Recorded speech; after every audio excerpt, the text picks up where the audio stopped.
Salut à tous et bienvenue sur Tarif et News semaine 6. Alors comme vous le voyez, pour une fois, je vous ai pas fait de programme d'animation, moi j'ai pas eu le temps et en fait, ça va être une semaine assez protéiforme en fait, donc je me suis dit autant pas faire de programme d'animation. Par contre, demain en live, je serai avec Jean Peinture. Si vous connaissez Jean Peinture, c'est un excellent peintre. Il fait à chaque fois sur Octogone, il nous fait des tables magnifiques. Donc ça va changer parce qu'il a un style de peinture qui est assez différent, plus dans l'historique, mais un historique vraiment très très joli. Enfin, moi j'aime beaucoup.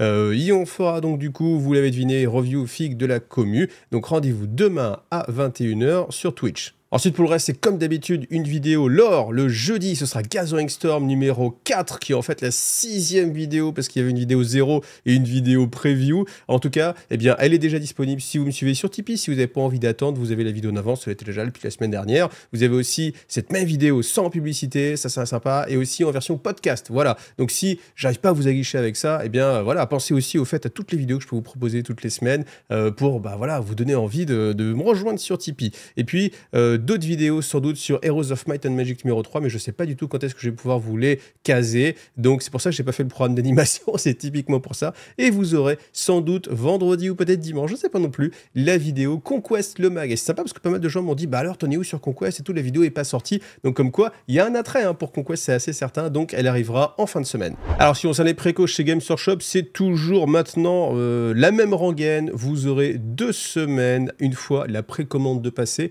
pour pouvoir être livré. Donc là, ils nous le mettent en mode comme d'habitude. Ouais, comme d'habitude, mais c'était pas comme ça avant. Hein. Ça fait plusieurs années que c'est pas comme ça. Donc voilà, en tout cas, maintenant, je pense que ça va durer encore assez longtemps. Donc, pas de grosses nouveautés, si ce n'est que si vous aimez lire avec la Black Library, vous avez pas mal de choses. Donc, il y a Da Big Daka de Mike Brooks qui va sortir aussi en français. Donc ça, c'est sympa. Il va coûter 25 €. Voilà, vous avez la figurine de Uftak Black Hawk qui lui va coûter 35 €. La figurine est assez sympa, et puis ça change. C'est l'occasion aussi d'avoir un petit personnage comme ça qui dynamise un petit peu l'armée. Ça fait un petit peu longtemps qu'on n'a pas eu d'orgue. Hop, une petite nouveauté. Et après, voilà, c'est la seule nouveauté figurine. Pour le reste, c'est du bouquin, de l'artwork. Donc là, vous avez Black Library, The Art of Horus Heresy, donc un gros livre avec beaucoup d'illustrations, avec un petit commentaire à chaque fois. Ensuite, on continue. Alors ça, c'est une ressortie. Ça fait 20 ans que cette nouvelle existe. Deus en Carmine de James Swallow. Alors, on nous dit, mais je ne sais pas si quelqu'un a déjà voté ou pas, mais la Black Library demande de voter. Alors, je pense que c'est sur leur site, peut-être à travers la newsletter, je ne sais pas, je ne suis pas abonné à la newsletter de Black Library. Vous me direz si certains ont participé à ces votes, mais les gens votent et les meilleurs bouquins sont réédités. Donc ça, je trouve ça vraiment très cool dans le principe. Ensuite, The Ghost of Barak Minos, voilà, qui va sortir, donc publication AOS, le prix 25 €, Deus en Carmine, le prix 29 €. Ce ne sera pas en français, hein, tout ça, ça et ça. Ce ne sera pas en français, en tout cas pour l'instant. En tout cas, là, il ne le précise pas, mais je pense que ce ne sera pas le cas. Ensuite, là, c'est pareil. On ressort du coup du Warhammer Battle. Bah, ça tombe bien un petit peu parce qu'avec The Old World, eh bien, ceux qui aiment un peu le lore ont envie d'avoir des bouquins sur le lore. Il y avait pas mal de bouquins qui existaient à une époque. Donc, ça fait plaisir de voir que ça ressort. Et je me demande même si à un moment donné, on ne va pas avoir fleurir comme ça pas mal de nouveautés. Mais en tout cas, je pense que ça ferait plaisir vraiment à tout le monde. Donc, Rider of the Dead. Voilà, j'ai pas le prix, je peux pas vous le donner. Lord of the Night. Là, c'est pareil. Petit bouquin, voilà. Je vais passer parce que ça va pas être en français. Gazk Ultraka qui lui va revenir. C'est une réédition. Vous savez, souvent, ils rééditent les bouquins en différents formats avec différents prix. Bon, c'est que ça doit marcher, hein. C'est qu'il y a des gens qui doivent l'attendre ou peut-être dans un premier temps, on fait une version un petit peu plus luxueuse, couverture un petit peu plus rigide. Après, on fait une couverture souple parce qu'on se dit qu'on va en vendre forcément moins, on va le vendre un petit peu moins cher, etc. Bon, en tout cas, par contre, ce bouquin-là, jetez-vous dessus parce que, à mon avis, il va vite disparaître et il va vite coter. Donc, La fin et la mort, volume 3 en français. Il va coûter 22 €. Je pense que vous pouvez vous faire plaisir l'acheter. Et puis, même le mettre de côté, le mettre sous presse, sous film, etc. Comme ça, vous le revendez un peu plus tard. Non, faut pas faire ça. C'est mal. Mais si vous pensez que vous avez envie de lire un jour Les Restes de Russes, prenez-le tout de suite. Ouais, moi j'en suis loin, j'en suis qu'à 3 tomes, mais je me dis peut-être que je vais le prendre quand même, on sait jamais, parce que les gens vont se jeter dessus. Donc voilà, je vous le donne aussi. Ensuite, ça c'est un bouquin qui était déjà en français, je crois, qu'il a pour l'Allemagne. Ça, très bon, The Greater God, le bien suprême, Siaf Asken. Siaf Asken, si vous ne connaissez pas, c'est le commissaire le plus anti-héros qui existe dans l'Imperium. C'est d'ailleurs un des seuls personnages un peu comiques qu'il y a dans l'humanité, j'ai envie de dire, parce que je vois pas d'autres personnages qui pourraient correspondre, et c'est tellement décalé, c'est tellement fun que ça fait une bouffée d'oxygène vraiment bienvenue. Donc Siafasken, si vous connaissez pas, vraiment, s'il y a vraiment des... Alors, il y a les fantômes, ça c'est vraiment... Il y a Eisenorm, voilà, et il y a les Siafasken. Ça, c'est les trucs où tout le monde, en général, me les cite en mode « Eh, faudrait que tu lises ça et tout, Siafasken, trop bien ». Et j'en ai lu, je n'ai pas tous lu, mais Siafasken, vraiment très très bon, je vous le conseille. 15 €, voilà, en plus, c'est pas très cher.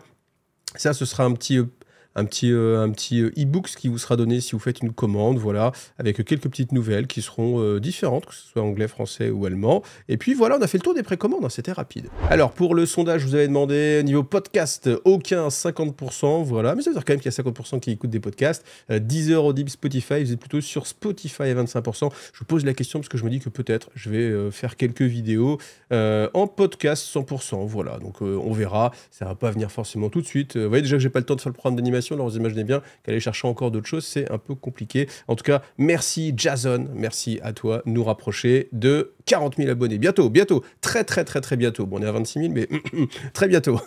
Alors, j'attire votre attention sur Triomphe et Trahison, qui dans le bouquin Dawnbringer pour iOS, le numéro 4, va ressortir. Ça, c'est top. Et vraiment, moi, c'est le mode de jeu qui m'avait donné envie de jouer à Battle. Et la plupart des parties de Battle que j'ai joué, c'était de Triomphe et Trahison. Parce que tout simplement, c'est du multijoueur, mais du multijoueur qui est fait pour du multijoueur. C'est-à-dire que vous avez des trahisons comme ça, qui sont prévues par le jeu. Vous avez vraiment ce système d'alliance comme ça, alliance et trahison, hein, voilà.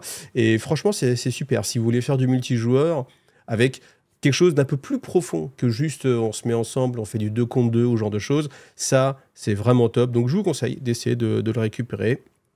Parce qu'il y a vraiment de quoi s'amuser, surtout si vous êtes en mode associatif, des fois vous êtes 3, voilà, comment on fait, quelqu'un joue pas, là vous faites un triomphe et trahison, franchement ça vous fera de bons souvenirs. Alors comme d'habitude, un petit merci à tous ceux qui me soutiennent sur Tipeee, en particulier à Keltir, merci Keltir, sans toi j'étais bredouille cette semaine, donc merci à tous ceux qui font l'effort sur Tipeee, je vous le rappelle, mais toutes les semaines, tous les mois comme ça, moi c'est super important, et c'est vrai qu'à chaque début de mois, on n'a pas du tout les gens qui étaient en mode type unique, et puis voilà, faut retravailler, recravacher, donc voilà, je fais mon maximum pour vous proposer le contenu le plus qualitatif, le plus sympathique possible, autant que faire se peut. Donc voilà, n'hésitez pas, si vous pensez que ça vaut le coup, si vous aimez retrouver ces petits rendez-vous IGTV, n'hésitez pas à me soutenir sur Tipeee, et puis aussi à passer par tous les liens d'affiliation, parce que ça permet aussi à la chaîne de continuer. Voilà, merci à vous.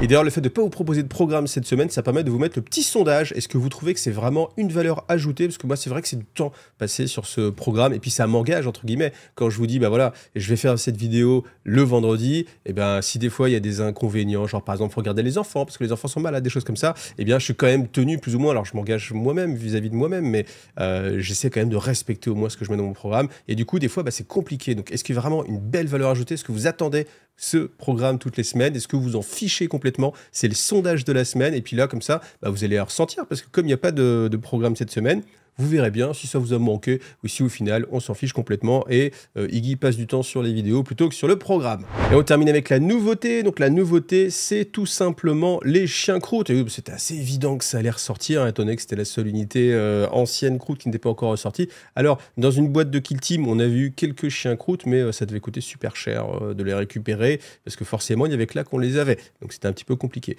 Donc la boîte va sortir. On voit que c'est une boîte de 5. Que 5. Je m'attendais peut-être à 10, hein, vous voyez, j'aurais aimé peut-être un petit peu 10. Alors, je ne sais pas si on va avoir des versions totalement, non, ça certainement pas, mais extrêmement modulable avec beaucoup de postures différentes, ou est-ce que ça va être vraiment les 5 mains qui tiennent sur une toute petite grappe avec aucun bit, c'est-à-dire aucune pièce détachée à rajouter? On verra. En tout cas, le look, c'est vraiment ce à quoi on pouvait s'attendre. On a vraiment quelque chose qui, vous voyez, quand on regarde que l'arrière, ça peut être un croûte qui est en train de se pencher, la crête, elle est là, le bec, voilà, là on est sur quelque chose d'un petit peu middle. Même les bras, en fait, quand on voit un peu les épaules, ça fait un petit peu croûte de base, mais voilà, vous avez le devant avec les papates qui, elles, font plus croûte, donc, enfin, plus chien. Donc voilà, je pense que ça marche pas mal. Après, j'avoue que c'est pas le coup de cœur, mais après, par rapport à ce qu'on a déjà eu, vous voyez, les sorties croûtes, celle-ci, je trouve qu'elle est un petit peu, voilà, un petit peu faible. Je sais pas ce qu'on aurait pu attendre de plus, mais voilà, en tout cas, il n'y a pas le cœur. C'est peut-être la petite queue, là, qui derrière, qui... Peut-être, je sais pas ce que j'aurais imaginé de plus, mais bon, voilà. Ensuite, les règles spéciales, par contre, les règles spéciales sont très intéressantes. Donc, Quand vous êtes à 6 pouces au début de votre tour, phase de commandement d'une infanterie croûte, vous pouvez charger même quand vous avez fait une advance. Plutôt très intéressant. Et ça aussi, ça va dans le même schéma. Hunting Hound, quand vous êtes dans les 12 pouces, eh bien, vous avez une caractéristique de contrôle objectif de 1. Donc, on imagine que sinon, vous aurez 0, bien entendu. Et ça, je trouve ça assez sympa parce que ça évite de faire des listes peut-être un petit peu clé dans le dos, un peu bête avec que des chiens, que des chiens, que des chiens. Là, on voit vraiment qu'il faut le soutien des croûtes, ne serait-ce que pour avoir la charge. Voilà. Alors, après, vous pouvez jouer sans, mais c'est quand même deux atouts qui sautent. Donc, vu le gain qu'il y a, je trouve que c'est bien parce qu'il y a vraiment une réflexion en mode on va faire une unité, mais on va la faire dans une cohérence avec l'armée croûte, donc c'est plutôt pas mal. Bien sûr, maintenant, moi, avant de jouer full croûte, il faudra vraiment qu'il nous sorte de l'anti-tank, donc on verra, parce que je pense pas que ce soit les chiens croûte qui fassent l'anti-tank de la liste. Et voilà, c'était un tarif et news assez rapide, donc je vous rappelle le programme vraiment demain sur Twitch à 21h, revue des filles de la commu avec Jean Peinture, qui est un mec très sympa, qui peint très bien. Ensuite, vous aurez jeudi la partie lore que vous pouvez déjà retrouver sur Tipeee directement maintenant, et puis en fin de semaine, vous aurez Conquest le mag avec des très très belles figurines. Si vous aimez les cavaliers, là on est vraiment ultra servi, et puis saupoudrer un petit peu dans la semaine, vous aurez des vidéos sur Heroes of Might and Magic numéro 3, et ça va durer pendant plusieurs semaines. Voilà, merci à vous en tout cas, et à bientôt. Salut à tous.